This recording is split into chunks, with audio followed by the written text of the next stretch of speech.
Let us open our Bible on Romans chapter 6, verse 13. Praise the Lord. Neither yield ye your members as instruments of unrighteousness unto sin, but yield yourselves unto God as those that are alive from the dead, and your members as instruments of righteousness unto God. Yes. Ito po'y reminder sa lahat na wag natin ipagkaloob o ibigay yung ating mga members. What are these members? Not necessarily church members, but our entire body. Mata, tainga, kamay, lahat ng members ng ating katawan. Huwag natin itong ibigay na maging instrumento sa unrighteousness unto sin. Huwag nating hayaan na maka-invade ang ating kaaway sa buhay natin. Kinakailangan never yan natin gawin. Kasi pag ginawa natin yan, naging yung members ng ating katawan ay ating ibinigay sa unrighteousness, then papunta tayo sa kasalanan. At alam naman natin kung sino man gumagawa ng kasalanan sa dyablo. Kaya wag nating gawin yan para hindi tayo mabalik sa dyablo. Subalit, tandaan natin yung ating buhay na binigay na natin kay Lord Jesus Christ, inoffer na natin kay Lord Jesus Christ as a living sacrifice, holy, acceptable unto God, which is our reasonable service. Doon na natin ito ialay sa Kanya. Doon na natin ito ihandog sa Kanya. Kaya sinabi dyan, but yield yourselves unto God. Pag sinabing yield, give away your life to God. Submit your life unto God. Offer your life unto God as those that are alive from the dead. Katulad sa mga buhay mula sa mga patay. Mula tayo sa patay dahil mula tayo sa kasalanan. We are dead before because of sin. Buhay na tayo dahil napatawad yung kasalanan natin, niliwanagan ng Diyos ang buhay natin, binago ng Diyos ang buhay natin, tinuruan tayo ng Diyos ng buhay na matuwid, banal dyan sa Kanya, kaya we are alive from the dead. Buhay tayo ngayon dahil wala na yung kasalanan. Buhay tayo ngayon dahil ang Espiritu ng Diyos siya nang nananahan sa atin. And your members as instruments of righteousness unto God. Para ang members natin, itong buong katawan natin, maging instrumento ito sa katuwiran sa Diyos, para sa Diyos. Ngayong November 30, i-pray natin ito, kasi in a way, prayer meeting natin ngayon. I-pray natin lahat na itong members na ito, itong katawan na ito, gagamitin ito na instrumento ng Diyos sa pagbigay ng Word of God sa Old Macupa, Barangay Old Macupa, Manay, Davao Oriental, dahil tayo ang pinahintulot ng Diyos magtayo sa maraming mga tao, magsalita ng salita ng Diyos. Ang i-pray natin, this body as instrument unto righteousness, unto God, para magamit tayo sa Diyos, magamit tayo ng Diyos sa ikaliligtas, ikatitibay. This is not competition. Kasi attended ito with so much pastors. Attended ito with so much barangay officials, maybe municipal mayors, or kahit province, palagay natin. This is not like a celebrity show. Hindi tayo mag-perform doon para magpasikat. This is not also a contest para sabihin mas magaling tayo sa karamihan. No. Itong katawan natin na ating gi-yield sa righteousness para ito maging instrument sa Diyos para sa pagtibay ng mga kaluluwa ng mga tao, para sa pagtibay sa lahat ng mga pastors, pagtibay sa lahat ng mga church members, pagtibay sa lahat ng mga barangay officials, pagtitibay galing sa Diyos. Yun ang ating idalangin. Maging instrumento ito. Kaya huwag nating magpakailanpaman i-yield ang ating instruments unto unrighteousness, unto sin. Kasi si Satanas ang magamit sa atin.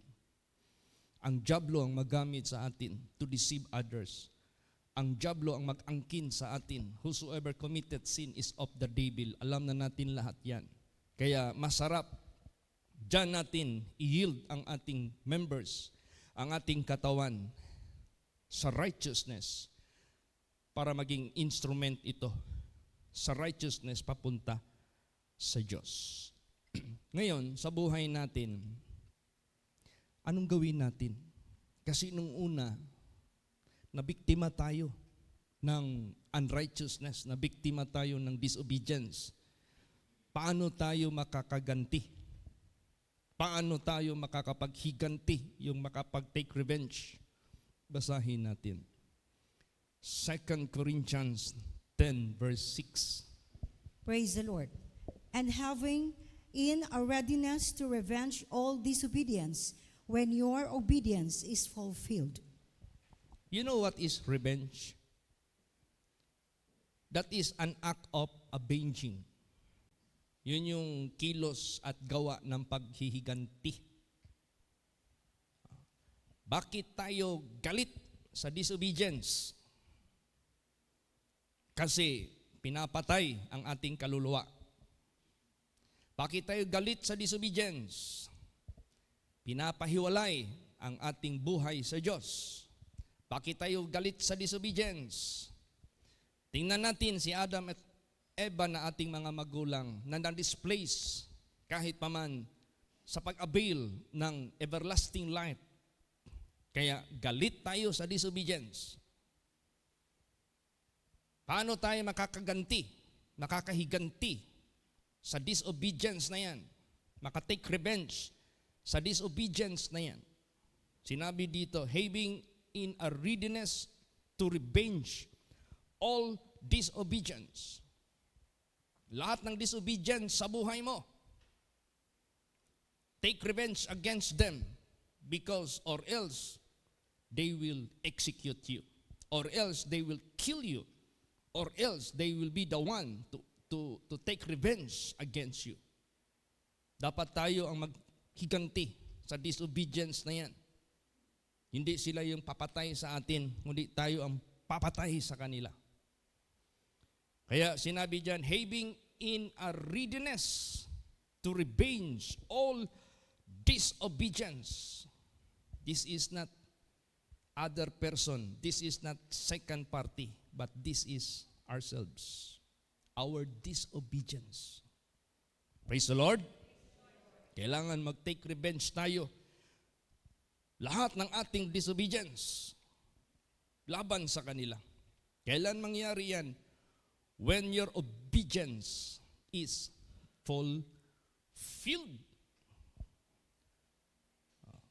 Pag ang obedience nagawa mo, ang disobedience defeated. Ganun yan. That is how we take revenge against disobedience na gustong maghatid sa atin sa kamay ng diablo. Na maghatid sa atin sa ikakapahamak ng ating kaluluwa kung hindi ito matanggal hanggang sa ikamatay natin. Kaya we have to take revenge against disobedience led by Satan. When our obedience is fulfilled. Pag sinabing your obedience is fulfilled, magawa mo na ang pagsunod. Magawa mo na ang pag-obey. Nagagawa mo na. Nagawa mo na sa mahabang panahon. Nagagawa mo na ngayon. Magagawa mo pa next. Praise the Lord. Kaya, alam mo, personally, malaking ano ito sa buhay natin. Ikabubuti, ikaliligtas, para wag na tayong mabalik kay Satanas. At itong buhay natin, instruments ito ng Diyos, para gamitin tayo ng Diyos, para ang mga tao sa sanglibutang ito matuto paano mag-take revenge sa kanilang disobedience at matutong mag-offer sa kanilang instruments sa righteousness papunta doon sa Diyos.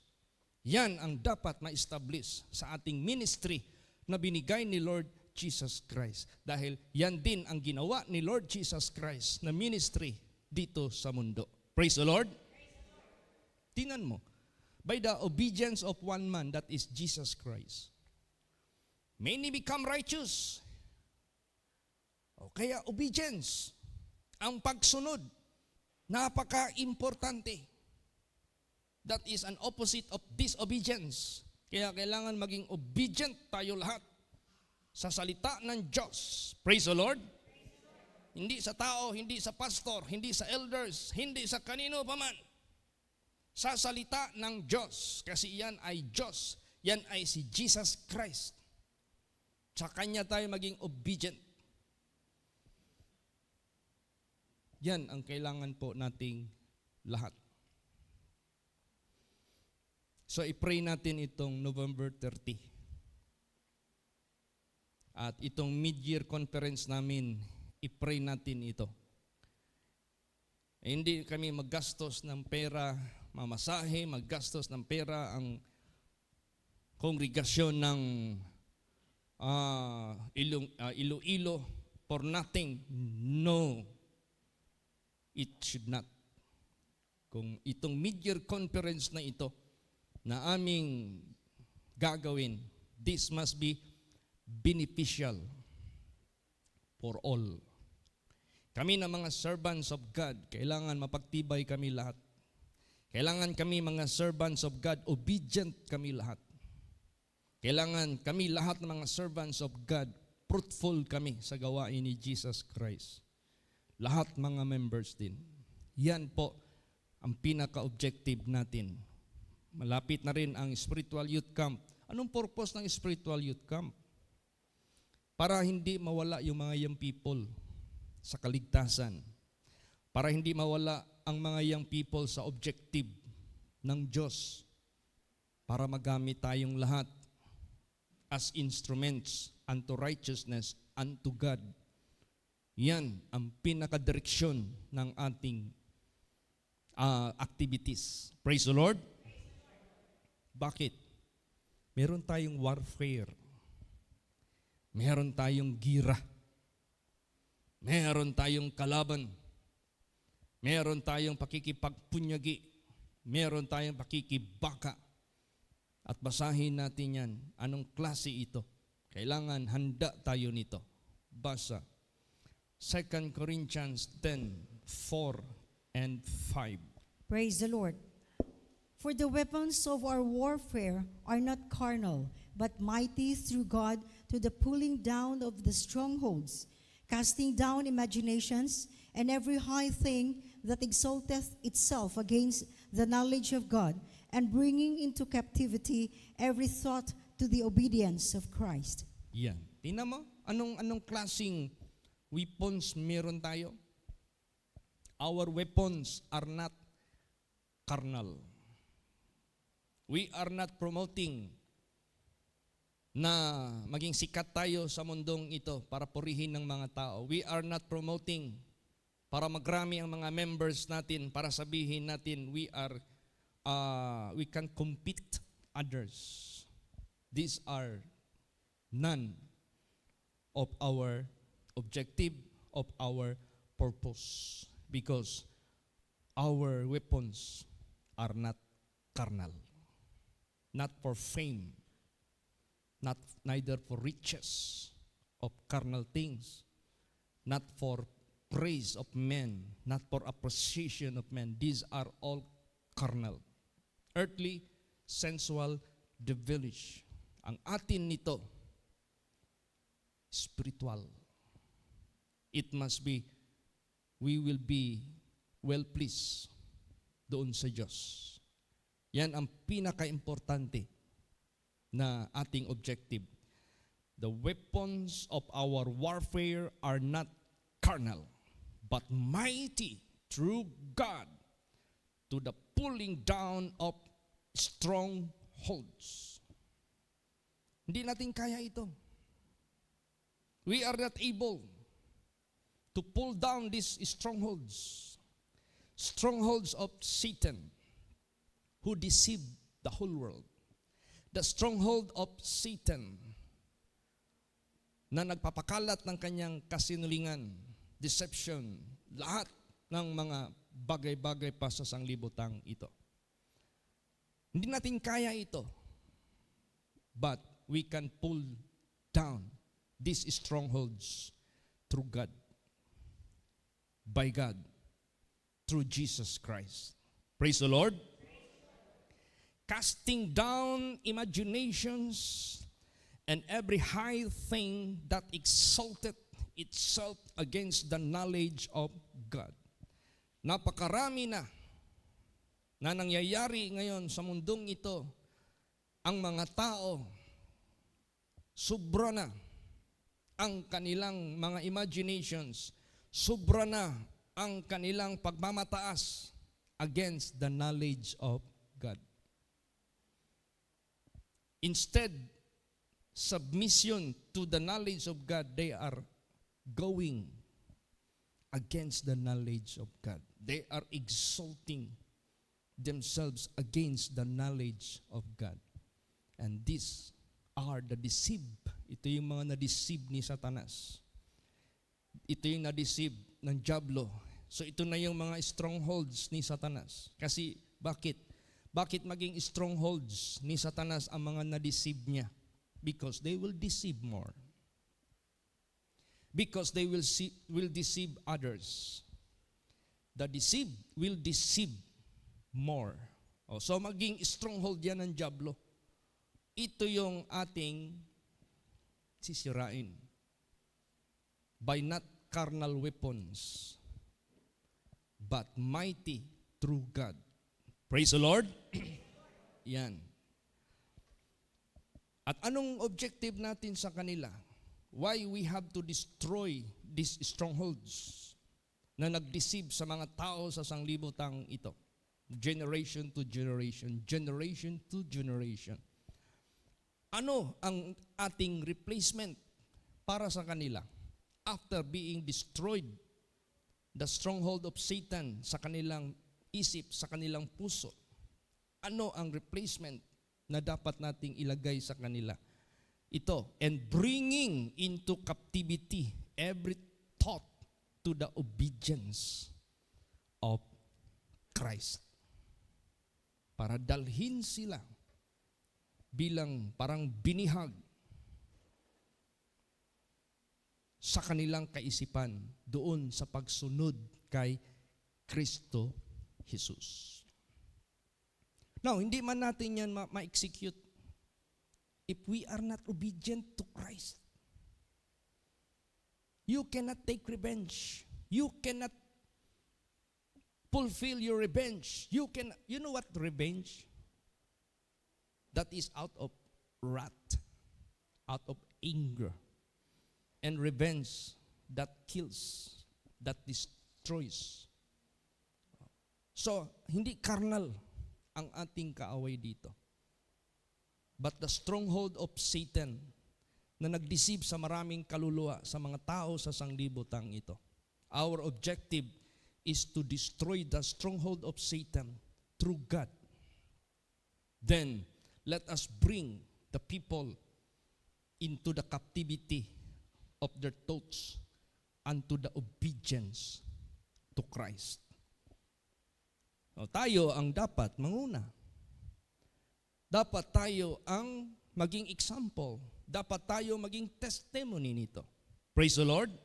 Para gamitin tayo ng ating Panginoong Diyos. Kaya nga, yield your members unto righteousness unto God. Give your instruments or your members as instruments. Kaya gawin nitong instrumento ng Diyos. Alam mo sa buhay ni Timothy, if Paul fought a good fight of faith, how Paul fought, paano siya nakikibaka?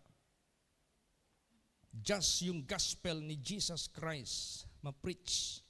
Just yung gospel ni Jesus Christ. Yun ang mag-correct sa mga, di ba ang daming kinorek dito ni Paul, yung mga worship of idols or mga idolaters, kinorek niya lahat yun. Daming mga testimony si Paul dito na nagbigay ng liwanag, enlightenment sa mga tao na nabago ang buhay nila. From darkness to light, from Satan to God. So ganun din si Timothy na kanyang pinaka matawag nating right hand sa work of the ministry. Meron ding instruction ang Diyos sa kanya. Kung instruction ito sa buhay ni Timothy, instruction din ito sa buhay natin lahat ngayon. Praise the Lord. Ano yan? Ano yun? Basahin natin 1 Timothy 1:18. Praise the Lord. This charge I commit unto thee, son Timothy, according to the prophecies which went before on thee, that thou by them mightest war a good warfare. Yes. Pag mayroong pinag-uusapan dito sa Bible, among the children, among the servants of God, warfare, good warfare, or fight a good fight of faith, this is not about carnality. This is not about carnal weapons. We are destroying the strongholds of Satan, bringing the thoughts of every man unto the obedience to Christ. Yan ang ano natin. Praise the Lord. Pinaka-objective natin. Yun ang hinihingi ko kay Lord Jesus. Lord Jesus, hindi kami pupunta sa November 30 para it appears, it shows we are better than them. No. That's rubbish. That's nonsense. That's worldly. That is earthly. Pupunta kami doon to destroy the strongholds of Satan. Pupunta kami doon to bring their thoughts unto captivity to the obedience to Christ. Yun ang pinaka-objective natin doon. At this will be done successfully not by us, but through God. Praise the Lord. Kaya our weapons are not carnal, but mighty through God. Pulling down the strongholds of Satan. Bringing the thoughts of these people unto obedience to Christ. Kaya, mga anak ng Diyos, magpakalalim ang bawat isa sa bawat spiritual life ninyo. Let us be instruments of God. Praise the Lord. No, huwag tayong magpaisi-isi. Huwag tayong magkumpiyansa. Huwag nating gamitin ang ating makalaman, makamundo, makasarili na pamamaraan. Let us have a full submission to the spirituality na hinahatid ng katotohanan ng ating Panginoong Diyos. So anong gagawin natin? What kind of preparation? What kind of itong ating ine-expect na ihatid natin sa madla? Ihatid natin sa mga tao in different sectors, in different religions, in different denominations, in different level of society. Ano ang ipipresent natin sa kanila. Basahin natin. 2 Corinthians 6:7. Praise the Lord. By the word of truth, by the power of God, by the armor of righteousness on the right hand and on the left. Yan ang ating matatawag natin na weapons, which is not carnal. Unang-una, the word of truth. That is talaga effective. Bakit? Yan yung mag-set free sa mga tao sa pagkabinihag ng kasunlingan ng dyablo. Yan. The word of truth by the power of God. Hindi lang tayo basta magsalita doon para tayong puppet. Hindi lang basta magsalita tayo doon by our own volition, by our own way, by our own skill, by our own talent. No. It should be by the power of God. Praise the Lord. There must be God's intervention. Dapat merong intervention galing sa langit. To touch their hearts, to open their mind, to touch their lives. Hindi natin magawa yan. Kasi ang mga tao may pride. Ang mga tao may kagalingan sa sarili. Ang mga tao may mga churches. Ang mga tao may kanya-kanyang grupo. Ang mga tao may kanya-kanyang organization. So we are not bringing our group there. But we will be speaking the word of truth. And it is not by us and through us, but it is by the power of God. That ye may be, sinabi dito, by the armor of righteousness. Yan yung natin, righteousness. Hindi kayo magpunta tayo din, mga babae natin, mga sexy. Anong pinapakita mo doon? Anong pinapalakas mo doon para ang mga tao ma-attract sa'yo? Ma-entice sila? Ma-appreciate ang katawan ng mga babae? Hindi po. Righteousness. Ang pinaka-objective natin makita sa atin. Katuwiran ng Diyos ang dapat makita sa atin. Praise the Lord. On the right hand and on the left. Meaning to say, there is only two hands.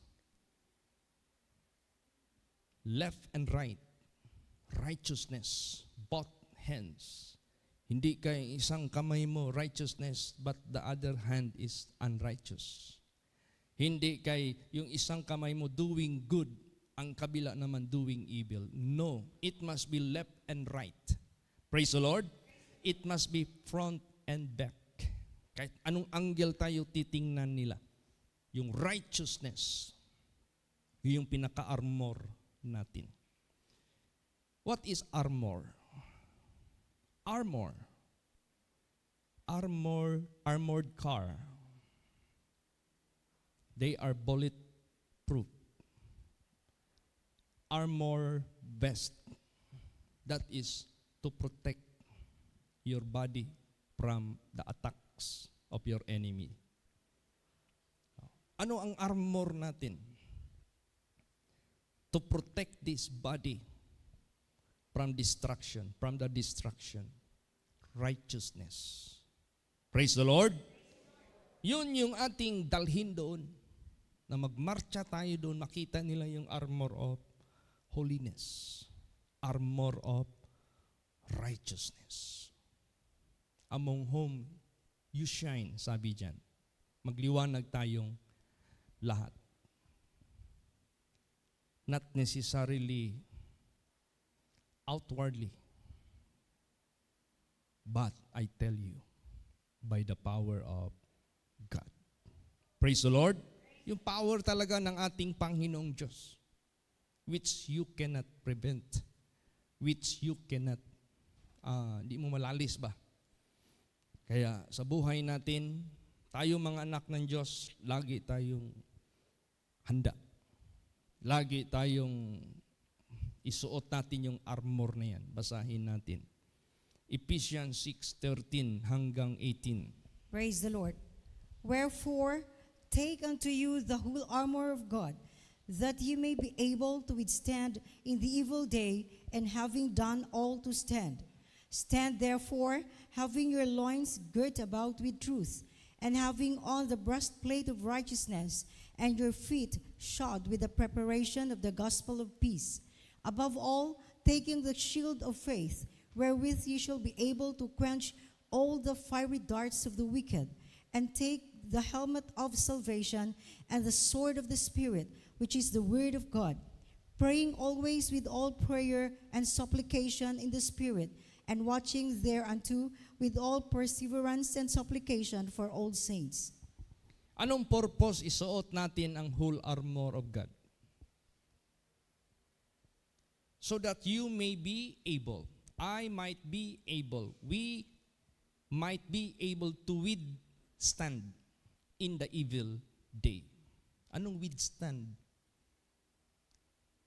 Kung sa gold pa, sunugin mo yan ng apoy, maka-withstand yan. Kaya niyang manatiling gold. Ganon din tayo, itong evil days nga ito, isuot natin ang whole armor of God para maka-withstand tayo. Hindi tayo magkasala ba? Hindi tayo madungisan. Hindi tayo ma-deceive. Hindi tayo makontaminate. Maka-withstand tayo. Yan ang ibig sabihin yan. Bakit natin isuot yung whole armor na yan? To withstand in the evil day, and having done all, to stand. Para magawa natin lahat, makatayo. Praise the Lord. Makapaninindigan without iniquity. Tapos dito, binigyan ng breakdown, yung whole armor of God. Stand therefore, having your loins girt about with truth. Sinturon ito. Yung katotohanan, walang lalaki, usually lalaki kasi ang gumagamit nito eh. Meron mang babae, ornaments na lang yan, belt nila. Tingnan mo yung belt ng mga babae, laylay. Kasi ornament lang eh, ornamental lang yan eh. Dekorasyon lang yan eh, pampabeauty. Pero kami na mga lalaki na sumusuot ng trouser o pantalon, hindi namin pwedeng hindi higpitan yung belt namin, or else we will be uncomfortable sa aming kilos.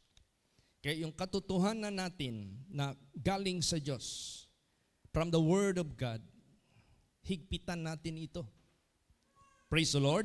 No? Atin talaga itong, bigyan talaga natin ito ng lakas.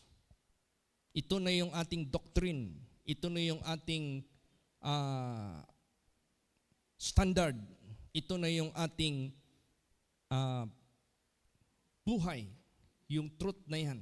Diyan tayo nabubuhay. Higpitan ng husto. Breastplate of righteousness. Breastplate of right. Saan ba inilalagay yung breast? Kaya nga breast. Dito sa dibdib. Breastplate of righteousness.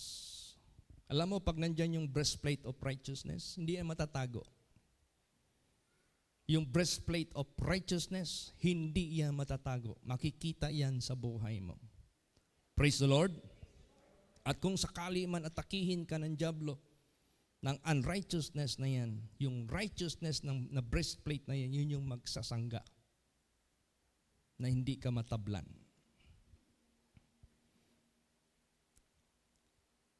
Your feet shod with the preparation of the gospel.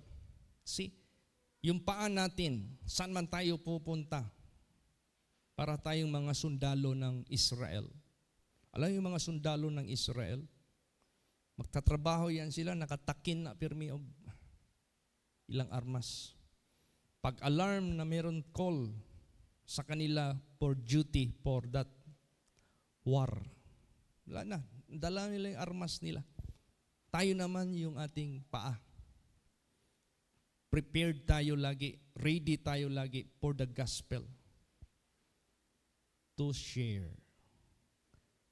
to preach, to teach, to admonish. Huwag niyong kalimutan yan. Yung testimony kanina ni Sister Riza na nag-testimony siya. Yun na yun. Dala-dala niya lagi yung shoes, preparation of the gospel of peace. Yan ang buhay natin. We are prepared all the way, all the time. Above all, taking the shield of faith, wherewith ye shall be able to quench all the fiery darts of the wicked. Ano itong fiery darts? Ito yung mga pana na nilalagyan ng apoy, itatama sa katawan mo. So yung faith natin, yun yung pinaka-shield. Ang pinaka-number 1 na atake ni Satanas sa atin, mag-alinlangan ka sa Diyos. Pag mag-doubt ka sa Diyos by His device, wala na, makikripple ka. Sanggain natin yung doubt na yan by faith. Praise the Lord. Yung faith natin, pagtibayin natin. Siya yung magsangga sa lahat ng mga fiery darts na yan. Deception ni Satanas, discouraging ni Satanas, enticing ni Satanas, seducing ni Satanas, temptation ni Satanas. Yung faith natin. Yan ang sasangga ng lahat ng mga bagay na yan. Fiery darts ng ating kaaway, the wicked. And take the helmet of salvation. Protect the salvation. Protect your head. Protect the salvation. Huwag mong ipaagaw sa tukso. Huwag mong ipaagaw sa pera. Huwag mong ipaagaw sa pride of life. Huwag mong ipaagaw sa lust of the flesh. Huwag mong ipaagaw sa lust of the eyes. Huwag. Protect it all the way para hindi ka mapahamak. Praise the Lord. Yan ang ano natin. Minsan may mga advertisement ngayon na merong helmet na hinapak ba, pinalo doon sa deform bar. Pak! Basag. Merong planggana, pinalo doon, pak! Butas. May helmet silang ini-introduce, pinalo doon sa ano, ay hindi man lang umuuntol lang. Tapos kumuha ng atsa, inatsa, ay nako, mupingis lang. Hindi talaga matablan. Bakit? Ano palang purpose ng helmet? Alam mo, bago lang namatay, nagmotor, nabangga niya yung pick-up. Tinanong ko yung kapatid, sinong may kasalanan? Ang kapatid ko. Bakit? Siya yung umubertake. Nabunggo siya sa pick-up. Naka-helmet siya meron, pero meron pa rin lumabas na utak. See? Kaya yung salvation natin, huwag kang gumamit ng helmet na lokal. Huwag kang gumamit ng helmet na mumurahin. Ibig sabihin yan, salvation is prime. Salvation is vital. Salvation is worth to be protected, to be preserved by all of us. Huwag kang manghinayang. Praise the Lord. Protectionan mo yan. Kaligtasan yan eh. And the sword of the Spirit, which is the Word of God, the only offensive of all parts of the whole armor of God. Anong offensive? Helmet is defense. Shield is defense. Breastplate is defense. Shoes is defense. Lahat puro defense. But the only offensive, pag sinabing offensive, isa yang bagay, device, or instrument to fight back and to kill. Ang Word of God is to kill the work of Satan. The Word of God is to kill, to smite all iniquities. Ganon. Kaya si Jesus, nung tinukso siya 3 times, paano niya pinatay ang mga tukso? By the Word of God. Kasi ito yung perfect. Praise the Lord. Ito yung pinaka Kaya pagtibayin natin yung sword. Tapos alam mo paano tayo inano ni Jesus Christ? In-instructionan. How do you handle the Word of God? How do you apply the Word of God? The Bible says, unang-una, hasain mo. Sharpen the sword. Devotional, prayer meeting, Friday service, Sunday service, meditation sa bahay, prayer sa bahay, reading sa bahay. Hinahasa mo yung Word of God. Ano pa? How do you handle the sword of the Spirit, which is the Word of God? Huwag mong ilagay sa sakuban. No. Pull it out. Anong gawin mo? Raise it. Praise the Lord. Ano pa? Make a slaughter. Pumatay ka. Hindi ito physical. Hindi nga ito carnal eh. Patayin mo lahat ang mga devices ni Satanas. Patayin mo lahat ang mga tukso ng diablo. Huwag mo silang palusutin. Kill them utterly. Destroy them utterly. Kaya nga si Saul, rejected by God, hindi niya sinunod. Kill them utterly. Yan ang pag-handle ng Word of God. Hindi kaya meron kang Word of God, nakalagay naman sa sakuban. Wala kang plano. Mag-resist at magpatay sa mga gawa ng diablo sa buhay mo. You yield your body unto unrighteousness, unto sin. Kaya, mga anak ng Diyos, be an instrument for righteousness unto God. Para gamitin tayo ng Diyos. Not in such a way of tao lang ang pamaraan. Hindi po. Must be through God and by God. Huwag tayong matakot. Saan man tayo padala ni Jesus, ano mang ipagawa ni Jesus sa atin, huwag tayong mabahala. Bakit? This is not our own. Basa. 2 Corinthians 3:5. Praise the Lord. Not that we are sufficient of ourselves to think anything as of ourselves, but our sufficiency is of God. Yan. Ganun. Tingnan mo yung mga prayers na inimbita tayo. Yung inimbita tayo ni Mr. Yap Iping ng pamilya niya. Anong nangyari? Sino ba tayo na mag-cast out ng demons at magpagaling sa sakit niya? But we are not. Hindi tayo. Our sufficiency is of God. Ang Diyos nga, by God nga eh, through God nga eh. Praise the Lord. Be an instrument of God. Kaya nga, para maging instrument tayo, yield your body unto righteousness. Doon natin ibigay sa Diyos. So, yung sufficiency natin sa Diyos, tayo mabahala. Sasabihin mamaya doon sa preaching. Requested pa naman tayo mag-present ng awitin. Sige. Kung ano yung practice natin dito, how we worship God, labas natin. Let them see. Let them observe. Praise the Lord. Not to be praised, not to be rewarded, no. But to propagate, to spread the ways of God. Yung righteousness ng Diyos. Ano pa? Basa. 2 Corinthians 4:7. Praise the Lord. But we have this treasure in earthen vessels, that the excellency of the power may be of God and not of us. Yes. Itong earthen vessels na ito, na taglay ng lahat natin, that the excellency of the power may be of God and not of us. Let God be magnified, let God be glorified, let God be praised, let God be exalted, and let God be known. Hindi ang sarili natin. Hindi tayo yung maging sikat. Hindi tayo yung purihin. Hindi tayo yung dakilain. Wrong. That is failure mission. Kaya kung Tapos tayo mag-share doon ng Word of God. Dapat ang maging bukang bibig ng mga tao, ang Diyos ang kanilang purihin.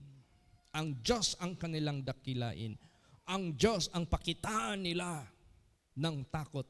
Ang Diyos ang pakitaan nila ng obedience para masaya ang ating Panginoong Diyos. Praise the Lord.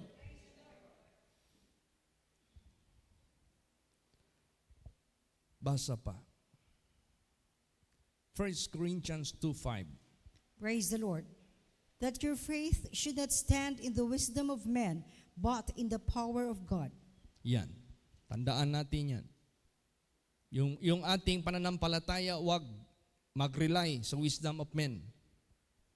Kaya maraming mga preachers ngayon, puro according to the author of this book, mention da yung pangalan, para ingnon nga, kuang gyud standard kuno kayo ang ilahang kaalam, kay daghan na kay silang library, gibutangag mga libro, puro author og mga tao, wisdom of men. Your faith should not stand in the wisdom of men, but in the power of God. Paano ma-demonstrate yung power of God sa buhay natin? Paano kikilos yung power of God sa buhay natin? If we yield our members as instruments unto righteousness. Praise the Lord. Kasi binigay mo na yung vessel na yan sa Diyos. Magiging meat for the master's use ka. Anong meat? M-E-E-T. Meat mean to say, you are karapat-dapat niyang gamitin. You are worthy. Diyon natin yield ang ating members sa Kanya, sa righteousness na yan, para yung excellency of the power of God kikilos sa buhay natin. Hindi tayo sa wisdom of men, sa sarili natin. Huwag na lang nating ilagay sa iba. Sa sarili nating wisdom, huwag tayong manalik. Doon tayo sa power of God. Praise the Lord. Alam mo ang kalagayan ngayon ng mundo, para tayong nagkakanker ng isang syudad na kinutaan. Anong kinutaan? High world. Nakulong na ba sila sa deception ni Satanas? Nakulong na sila sa tradisyon ng tao. Nakulong na sila sa wisdom of men. Yan yung ating babasagin. Yung stronghold na yan. Pull it down. Nangyari yan sa Old Testament. Para sa buhay natin, meron tayong gagawin na hakbang, hindi sa sarili nating paraan, but through the mighty power of God. Anong nangyari noon? Basa. Hebrews 11:30. Praise the Lord. By faith, the walls of Jericho fell down after they were compassed about 7 days. Ayan.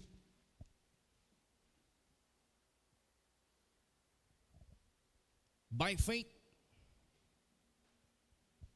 the walls of Jericho fell down after they were compassed about 7 days. Pinalibutan nila ng 7 araw. Bakit 7 araw? 7 days a week. Bakit 7 lagi? Kailangan sa buhay natin, let the Spirit of God rest in our body 7 days a week. Pag yan ay na-comply natin, God is with us. We can pull down all strongholds of Satan to rescue those victims. Kaya ito yun, ang mission binibigay ng Diyos sa ating buhay. Yan lagi nating i-pray ngayong gabi. Praise the Lord. Bakit? Pastor, naman na sila yung mga reliyon. Naman na sila yung pastor. When in fact, kung tuuson lang na to, pastor, mas daghan ba yan na sila? Mas dato ba yan na sila? Kadaghan ba yan na nila ang ilahang sentral nasa Amerika? Branches lang na diri. Kung tipuno na tanang membro nila, muro lang tagtungaw, kagamay. Actually, we do not do comparing. Praise the Lord. Do not compare. Huwag tayong mag-compare. Ang habol kasi natin ito, na yung buhay natin maging acceptable sa Diyos at maging instrument niya para gamitin. Para kung sino man yung mga tao na marami nang alam sa salita ng Diyos, but in reality, they do not glorify God. They are still victims of deception. Kaya naka-walled na yan. Sirain natin, i-pull down nating stronghold ng dyablo na nagbabalot sa kanila. Na kahit may alam na ang mga tao na yan, pero ang buhay, hindi pa rin nag-glorify ang Diyos. Nandiyan pa rin ang bisyo, nandiyan pa rin ang worldliness, nandiyan pa rin ang paisi-isi na. Parang ang simbahan naging status symbol na lang. Parang naging ano na lang ba, parang ay pasok tayo ng Lions Club, pasok tayo ng Eagles, ano yun? Eagles, pasok tayo ng Mason. For status symbol. Minsan ganun na ang reliyon ngayon, ay doon tayo sa malaking simbahan para makasama din tayo doon sa kasikatan. Pasok tayo sa malaking simbahan at maraming membro para at least matakdan po ta sa ilahang kadaghanon. We do not compare among ourselves to others. That is not our agenda. Praise the Lord. But we are bringing to pull down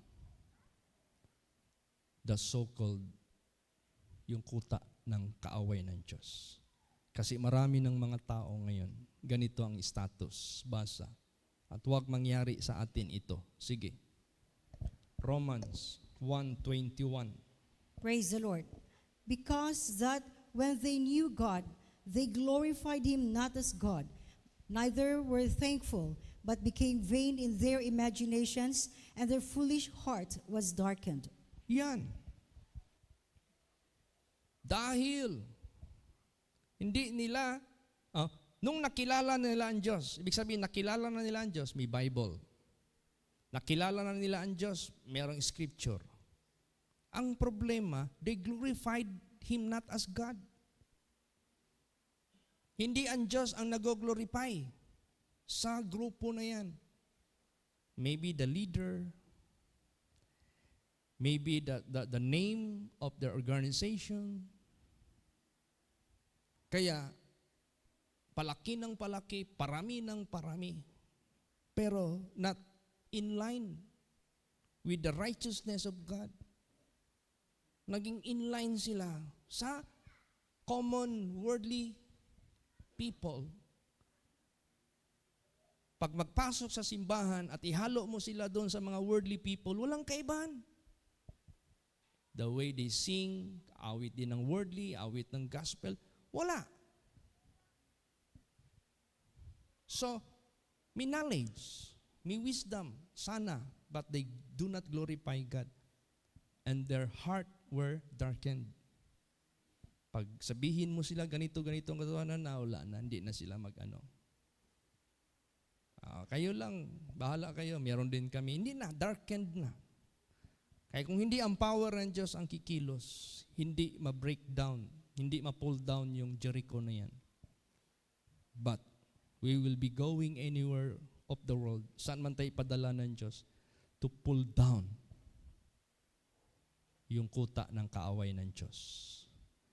Basahin natin pa. 1 Corinthians 1:19. Praise the Lord. For it is written, I will destroy the wisdom of the wise, and will bring to nothing the understanding of the prudent. Yan.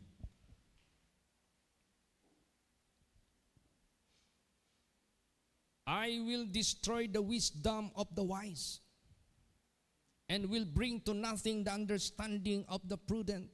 Kasi ang mga wise ngayon, nagpapaka-wise na sila in their own way, not in God's way. Okay lang wise sila, but nandyan naman sa way ng Diyos. That's good. Pero wise, matalino, talagang doctor of so and so, master degree, lahat na, nandyan na lahat. Pero kung hindi naman sa way of God, anong sabi ng Diyos? I will destroy the wisdom and bring to nothing the understanding of the prudent. Wawala ng bisa. Kailangan let the word of God, let the standard of God, let the righteousness of God must be followed by all. Yun ang dapat masunod. So ang mundo ngayon, nakutaan na ito, patulad ng Jericho, kailangan ma-pull down yung kuta ng diablo by the power of God. Praise the Lord. Yan ang ating i-pray. So remember, we do not compare ourselves to others. That's wrong. Basa. 2 Corinthians 10:12. Praise the Lord. For we dare not make ourselves of the number or compare ourselves with some that commend themselves, but they measuring themselves by themselves and comparing themselves among themselves are not wise. Yan. Meron din palang nag-commend ng kanilang grupo, kami ang katotohanan, wala nang iba. Kami lang ang katotohanan na grupo, wala nang iba. Anong mali doon? Meron. Pero kung sinabi mo si Jesus Christ lang ang katotohanan, wala nang iba. Walang mali doon. Praise the Lord. Pero kung ang grupo, ang organisasyon, kahit pa ang leader, huwag natin yan i-promote. Wala dyan. Kaya, we dare not make ourselves of the number or compare ourselves with some that commend themselves. Anong number? Kasama ka na doon. Naglilinya sa mga nag-commend sa sarili nila. They commend themselves, you are one of those. You are counted with them. No, do not join them. Do not ever. Ay nako, daming mga religion ngayon na nag-exist sa mundo. Usually they always claim, they always commend themselves. Do not be among them. Praise the Lord. Mabuti pa sabihin mo, si Jesus lang ang kaligtasan, si Jesus Christ lang ang katotohanan at wala nang iba. Huwag mo nang dalhin yung pangalan ng reliyon mo. God is a jealous God. Praise the Lord.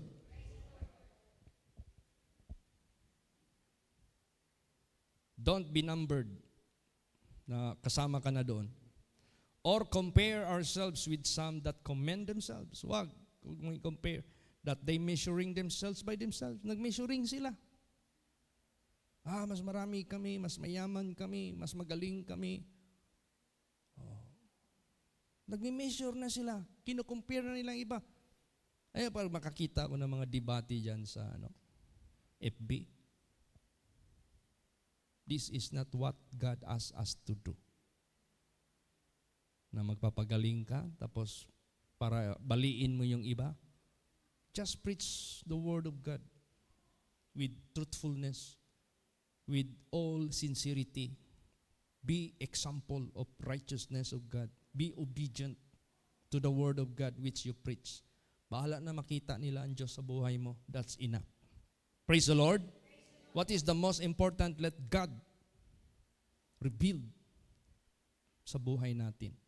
Let God. Siya yung mahayag, hindi yung sarili natin. Bakit? Basa last verses. 2 Corinthians 10:17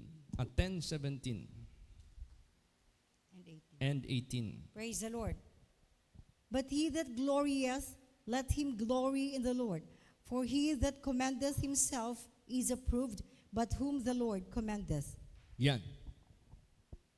Huwag tayong mag-glory kay Pastor Samuel Gabre. Huwag tayong mag-glory sa akin. Huwag tayong mag-glory sa sino pang mga propeta. None of those must be glorified. But he that glorieth, let him glory in the Lord. Praise the Lord. Doon tayo lahat. For not that commended himself is approved. Hindi yung nagmamagaling na nagpo-proclaim na ako na nga, ako na nga ang pinadala, ako na nga ang sugo ng Diyos, ako na nga. Hindi yan. Sino pala? Whom the Lord commended.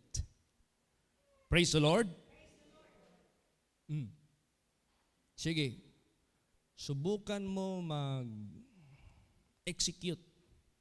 ng move without the authority from the power of the authorized one. Di ba yung move mo maging illegal? Di ba yung move mo maging void, invalid? Di ba? Dami ng mga kahit walang paintulot ng DSWD, nagpapalimos, magdala-dala ng ID. Punta ka dyan sa Recto, punta ka dyan sa Bolton, pwede ka magpagawa dyan ng parang original talaga na DSWD na pinaintulutan ka magpalimos.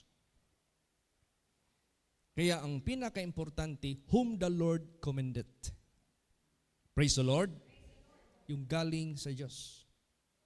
Dito sa Bible, how God proved that these individuals commended by God. Yung bang inintroduce ng Diyos. Like Moses. Moses speak to God by burning bush. Pinili siya eh. O tingnan mo, naging successful yung kanyang buhay pagkuha galing sa Egypt to set them free. Joshua, valid yun kasi commended by God yun. Paul, commended by God yun. The disciples commended.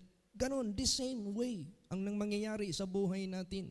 Let God commend us. Praise the Lord. Without proclaiming it, without saying it, bahala na ang Diyos.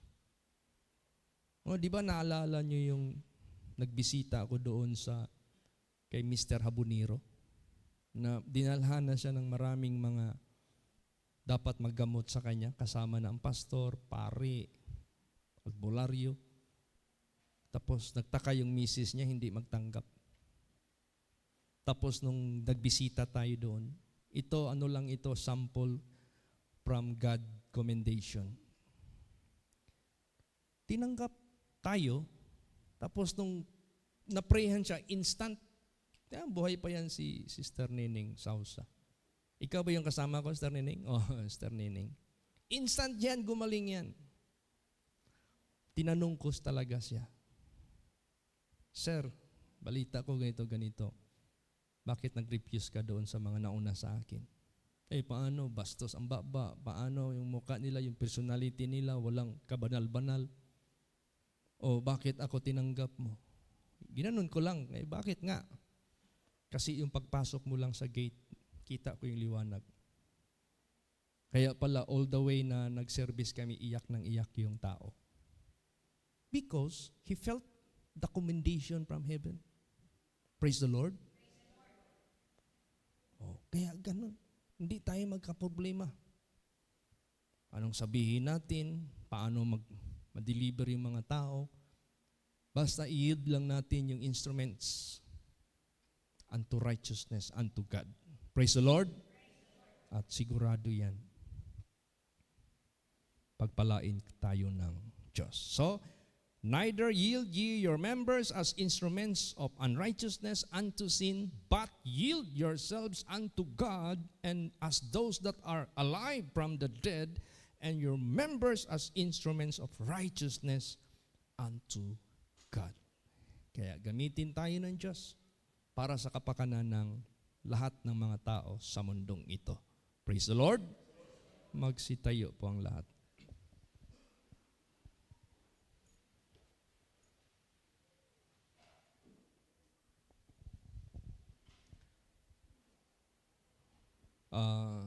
Meron pong special prayer request before